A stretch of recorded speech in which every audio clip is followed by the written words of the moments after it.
WYNT Mountain News at 11. Good evening, I'm Justin Case. A severe weather alert day has been issued due to storms likely impacting the mountains throughout your day on Wednesday. Chief Meteorologist Paige Noel joins us now from the Weather Center with the latest. Paige. Yeah, Justin, we are going to see some strong to severe storms as we head into your Wednesday. We are still in that slight risk. All of eastern Kentucky, you'll notice that. Remember, that is a 2 out of 5 on the severe weather scale. So you'll notice really all of eastern Kentucky and even all of Kentucky in general is under the slight risk. But satellite and radar over the past couple of hours, we've seen those clouds increasing just slightly. And we see maybe a few showers here and there. But really, as we take a bigger look at the picture, you'll notice those showers and storms out to our west. Those are slowly increasing into parts of western Kentucky, and they're on the way into our area as we head into the morning hours. Temperatures already into the upper 60s to lower 70s. Not too bad out there, but really those showers and storms continue to increase as we head throughout the overnight hours. You'll notice those showers moving in 4 or 5 o'clock in the morning, but then those scattered thunderstorms, the best chance really moving in early 8, 9, 10 o'clock in the morning, and those continuing as we head into right around noon for your Wednesday. So really those showers and storms continue for your Wednesday. Those also continue into the overnight hours and into your Thursday as well. Overall, a soggy pattern sets up over our region. I'll have a look at that full forecast coming up in just a few short minutes. Paige, thank you. 3 juveniles are now behind bars after a string of burglaries and vandalism. Police say the 3 kids broke into 4 businesses, 3 in Cumberland and 1 in Lynch, stealing and damaging property along the way. I met with one of the business owners who says these crimes are senseless and a major setback to their livelihood. They slashed this drum with the box cutter and this drum and this one and that one. Elizabeth Hensley is the owner of Heavenbound in Cumberland. She says while in the store, the juveniles took their time damaging her most expensive items like drum sets, guitars, and jewelry. God protected us. We didn't lose our jewelry case. These are things that they tried to open. Both the sides were open about this much, and they pulled out a necklace and broke the chain. They also stole Hensley's iPad and card reader that she uses to take payments from customers. She is also looking at close to $1,000 in repairs for the back door they kicked open. They kicked it in here, and they must have pried it because here's the broken board. 2 other businesses on this street were also hit by the 3 juveniles, Julia's Hair Salon and Poor Fork Arts and Craft Guild. Over in Lynch, police say the group of kids smashed the front window and door of Black Mountain Exchange. We live in a county where drugs are rampant, and if you're not touched by it in some way, then you've not lived here long. So I forgive them. I know Teresa forgives them. You know, I'm just grateful that like I said, it could be worse. In the end, these are kids, and Hensley says she will be praying for them. But I just hope they get the help they need. Trying to make sense of a senseless crime. Police say the 3 juveniles have confessed to the crimes of burglary and vandalism. We are told that some, if not all, of the items have been recovered. The thieves are now being held in the Breathitt County Juvenile Detention Center. 2 people were arrested this afternoon in connection to a string of Bell County storage unit burglaries. Police say 33-year-old Michael Taylor and 33-year-old Proctor Jones were arrested in connection to the thefts after an investigation started over the weekend. Officers say the arrests come after a combined effort from the Bell County Sheriff's Office, the Lee County, Virginia Sheriff's Office, and the Claiborne County, Tennessee Sheriff's Office. Police say the arrests are just the beginning and they are continuing the investigation. We have found items that are going to help further the investigation. Both Jones and Taylor were charged with burglary in the 3rd degree and are being held in the Bell County Detention Center. The Hazard Code Enforcement Board is starting to crack down on run-down and abandoned buildings and properties.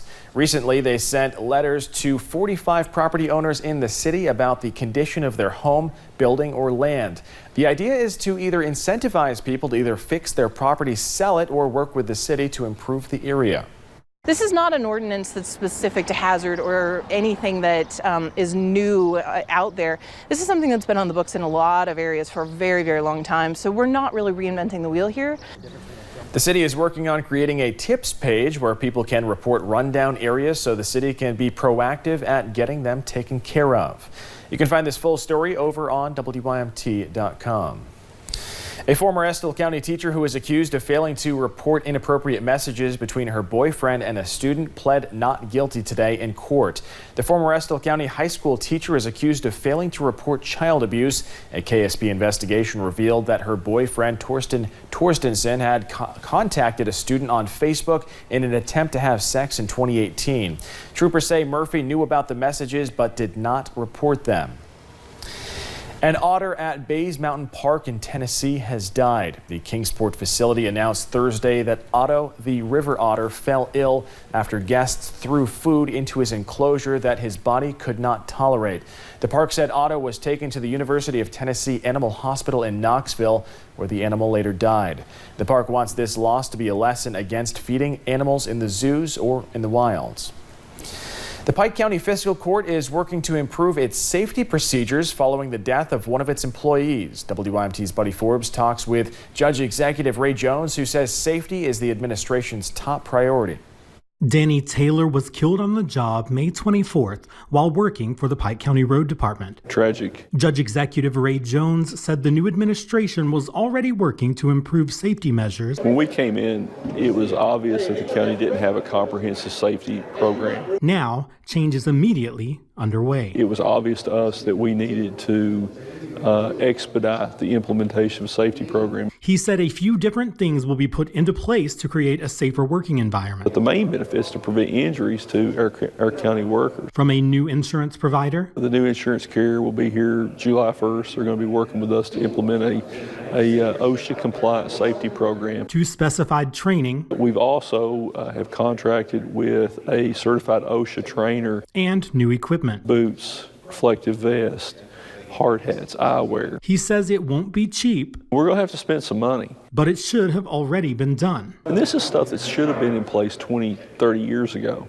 Jones said the new administration has work to do, You can't implement a program like this overnight. It's going to take some time. but it will be to the benefit of all involved. In Pike County, Buddy Forbes, WYMT Mountain News. Jones says he hopes this program and a new level of accountability will keep county workers safe. Some churches in our region are finding it harder than ever to make ends meet. Workers at the Vico Worship Center say their power bill continues to increase despite taking all possible actions to lower the cost. And that cost, along with the dropping number in attendance, is creating a hardship on the church. We met with the power company representatives from AEP last year, one lady, and we have changed all the lighting in the whole building out to LEDs. You know, we've done everything we know to do as far as cutting power. Davidson says he plans to meet with other pastors about the issue. We have a list of power-saving tips on our website, WYMT.com. For its 50th anniversary, Apple Shop unveils Eastern Kentucky's largest renewable energy system this Friday. There are 192 solar panels on the structure and 42 on a nearby building, generating 12 houses worth of renewable energy. Apple Shop is using the energy system to power about 70% of its business, saving them money on electric bills. Apple Shop's executive director is hopeful the new project will set a precedent of using renewable energy in Eastern Kentucky. Solar is a new technology. It's an expensive startup cost technology relative to burning coal, but long-term is sustainable. The sun will at one point run out, but it's going to be a long way from today. The community is invited to the ribbon-cutting ceremony of the renewable energy system this Friday at 3:30. Festivities will also be held as part of Apple Shop's Seed Time on the Cumberland event. As the school year comes to an end, many students go without eating nutritious meals, but one county is making sure no child is left hungry. The Johnson County school system has started back up their feeding program for the summer. They have several locations around the county, and they even offer a mobile food truck for those who do not have a way of getting to the schools. It's a program just to where kids can get free meals just to help, families throughout the summer. While school's not in session. Any child aged 18 or under can get a free meal.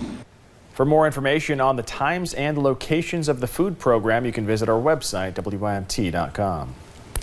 National Park Rangers say tourism at the parks is growing the local economy. Staff at the Cumberland Gap National Historical Park says a recent report shows that tourists spending money locally while visiting the parks supported 603 jobs in the local economy. They say in 2018, $44.1 million benefited the economy thanks to what workers call a multiplier effect. Rangers say they believe part of that is thanks to locals they meet while visiting. You know, the people in this area are jewels, and they are so true when they say, welcome, you are now home. Rangers say they expect to pick up even more tourism this year as they celebrate the 250th anniversary of Daniel Boone crossing the Cumberland Gap. Coming up at 11, the Vice President was in Tornado Alley visiting flooding and storm victims. And strong to severe storms could impact your Wednesday. I'll have a look at that full forecast next.